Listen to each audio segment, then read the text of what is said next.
penetrare, attenzione Renzi che può andare a schiacciare, eccolo là.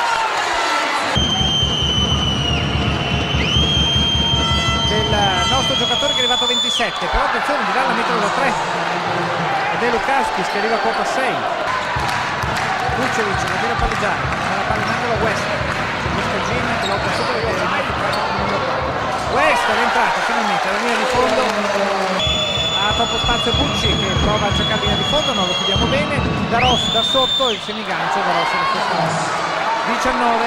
Abbiamo sottolineato l'1 su 14 da 3 che è un dato devastante per loro, perché loro sono molto buoni sul tiro. Adesso Vučević prova da fuori, finalmente un'ottima cosa lui. Intanto con il 15 Verona l'attacco, una forzatura, Renzi prende il rimbalzo, è stato Ryan Bucci, apre su porta, il quale sfonda nel margine di fiscalmente e dalla parte opposta West va a segnare 8 punti, piazza si lascia alle spalle, però con forza, c'è una manovra per Gordei la mette. Vediamo Daros per Lukauskis che va un po' a forzare il tiro, ma lui il tiratore la mette solo a 3. 9 punti con 3 tiri. È il tiro che entra questa volta. E poi Vučević con un mezzo fallo di Daros che farà punto per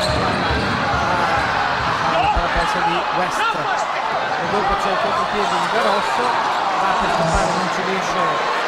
Vučević doveva far passare il tempo, lui che tira a palleggiare marcato da Green, tira addosso Gordei, allora Renzi in lunetta per tentare un tiro semplice per lui, per gli altri no.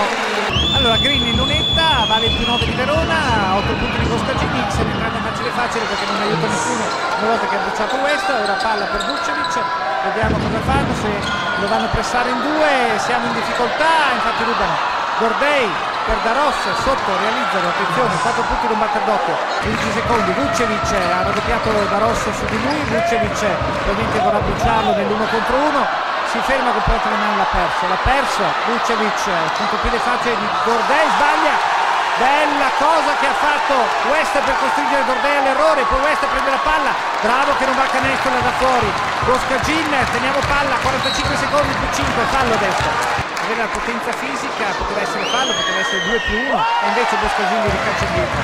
44 secondi da giocare, 7-9, 7-3, più 6. E ancora un tiro libero per le mani di Boscagin che è arrivato a quota 9 ed è doppia cifra per lui.